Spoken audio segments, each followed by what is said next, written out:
right now, whether you are a 23-year-old student wedged on a crowded morning train trying to memorize textbook definitions, or, a 38-year-old professional on your lunch break wondering why your team just isn't delivering, you are struggling with the exact same illusion. Yeah, it's a very common one, too. Right. And it's this idea that there is one single perfect way to lead people. Which is, I mean, it's a massive misconception. Yeah. Managing people isn't about finding some magic personality trait. No, not at all. It's actually about pulling the right lever at the exact right time. And today, well, we're going to give you the blueprint to those levers, because if you get this right, you're going to save yourself both exam marks and, real-world headaches. Absolutely. Yeah. So welcome to the Deep Dive. We are tackling ACCA Paper Code BT today. That's Business and Technology for those keeping track. And we're specifically focusing on the theories of leadership styles. Yeah, and we are handing you a master key today. By the end of this conversation, you'll understand exactly how examiners test leadership and, how to instantly recognize which leadership style is required for literally any scenario. Anywhere in the world, really. Exactly. This deep dive is custom built for you wherever you're tuning in from today.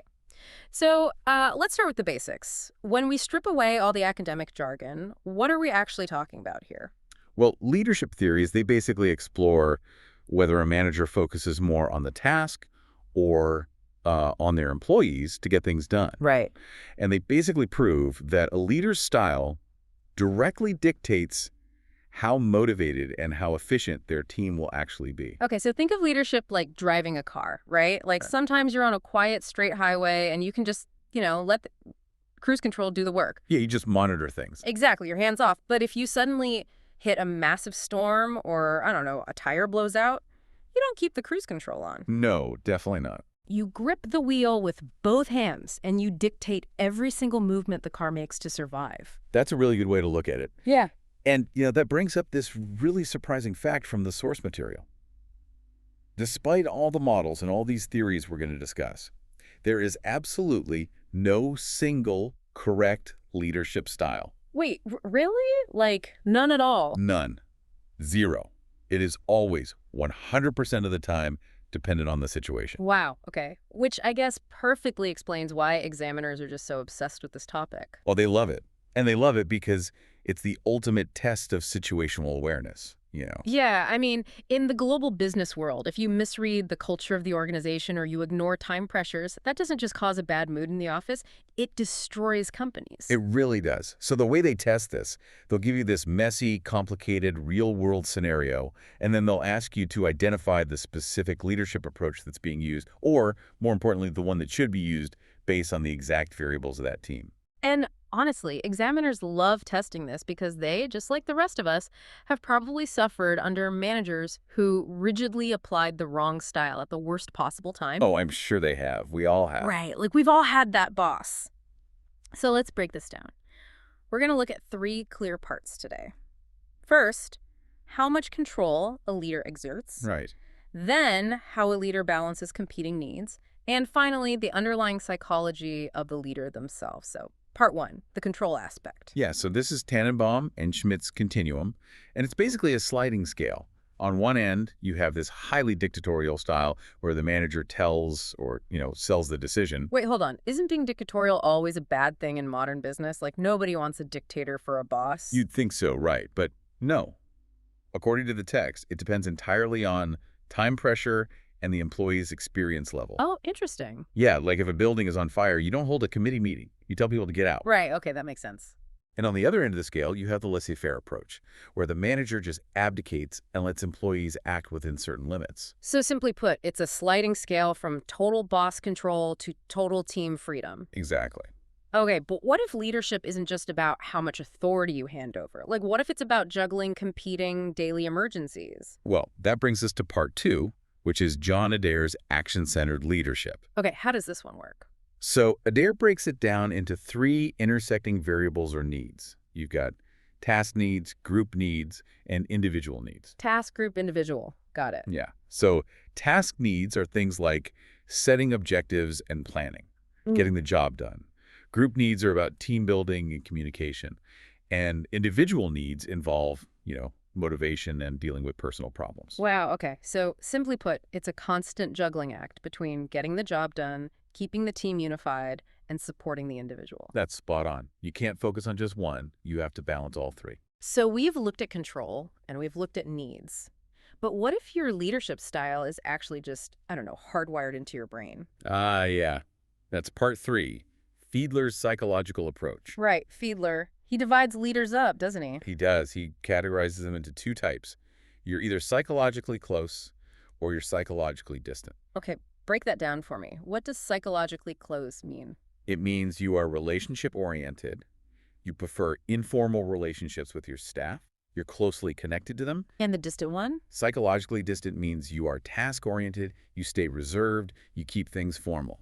So, simply put, your natural psychological distance dictates how you connect with your team. Exactly. It's about your natural disposition as a leader. Okay, so these theories are great, but let's ground this in the real world. A global, real-world example, something high stakes. Okay, let's do it. Imagine a massive cross-border corporate merger between 2 multinationals. Oh, that's a perfect scenario. High stress. Extremely high stress. Let's say it's a traditional European bank buying a disruptive South American fintech startup. Tensions are incredibly high, the cultures are violently clashing, and the board has set these insanely tight deadlines.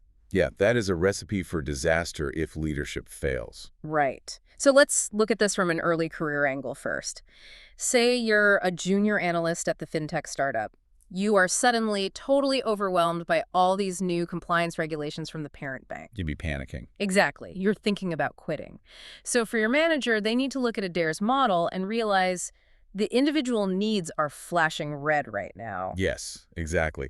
Because if they don't nurture that analyst's achievement and handle that stress, they lose a key employee. Right. And maybe they also need to use a consults approach on the Tannenbaum and Schmidt continuum, right? Yeah, that would work well. Yeah. Give the analyst clear direction because they are overwhelmed, but still actively seek their input so they feel valued and not just, dictated to.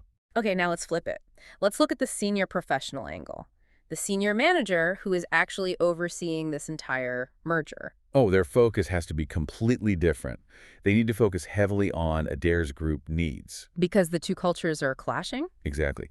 They have to open up communication channels between the European and South American teams, establish brand new standards, and essentially build a new unified culture. And what about Fiedler's psychology for that senior manager? Well, if they are naturally psychologically distant, which a lot of banking executives might He'd be very formal, task-oriented. Yeah. They might need to intentionally shift their style. They might have to force themselves to become psychologically close just to build trust across this totally fractured new global team. Wow. Okay, and this connects directly back to the ACCA exam, doesn't it? Oh, absolutely. This is exactly how they test it. Because an exam question will describe this exact merger scenario, and it will ask you to identify if the struggling manager is ignoring group needs, or it'll ask you to classify the CEO who just, dictated all the new rules as using the TELS approach. Exactly. You have to diagnose the situation first, then apply the theory. Which perfectly brings us to what students get wrong. Because there's a massive trap here, isn't there? There really is. It's the single most common exam mistake on this topic. Let's just say it straight. Students constantly look for the morally right, or like the nicest leadership style. Yes. They read a scenario and they automatically select the democratic or the involves approach as the right answer. Because we all want to be the nice boss, right? Exactly. But that is completely wrong for the exam. Remember the core thesis of the source material we talked about earlier. No leadership style is inherently correct. Right. It always depends on the situation. Yes. The right answer is always dependent on the time pressure, the experience of the staff, and the nature of the organization. So the examiner isn't grading you on whether you'd be a fun boss to grab a coffee with.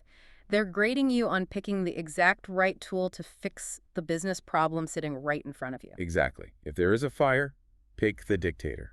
Don't pick the guy who wants to hold a feelings circle. Right, exactly. Okay, so let's give you your exam edge. We've got 3 rapid-fire insider exam techniques to make sure you get these marks. Okay, tip number 1. Memorize the extreme ends of Tannenbaum and Schmidt first. Dictatorial means the manager makes and enforces the decisions. That's the tells or sells approach. Right. And laissez-faire means the manager abdicates responsibility entirely.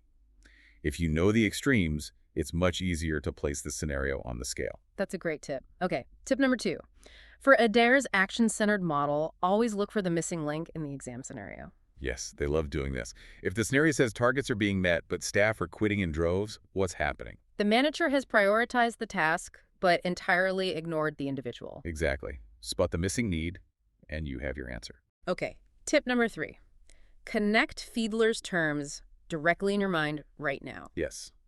Psychologically close always equals relationship-oriented, and psychologically distant always equals task-oriented. Just hardwire those terms together. So if you're listening right now and you're that younger student, I want to remind you, you already navigate different personalities every day in your studies and your life. You instinctively know this stuff. You just need to apply the formal vocabulary. And if you're an experienced professional already managing teams, you literally live these theories daily. You know this. Now you just have the precise vocabulary to prove it to the examiner. So that textbook you were staring at on the train this morning, it isn't just academic fluff anymore. It is your daily playbook for taking control of any situation. Remember, leadership isn't about being right. It's about being ready for the situation. Such a great point. We want to take a second to directly thank our global audience. We know you are balancing real careers, real lives, and the crazy demands of ACCA. It's not easy, and we appreciate you spending this time with us. We really do. If you found this helpful, please follow the show on Spotify and leave us a review. It helps more than you know. Thank you for listening.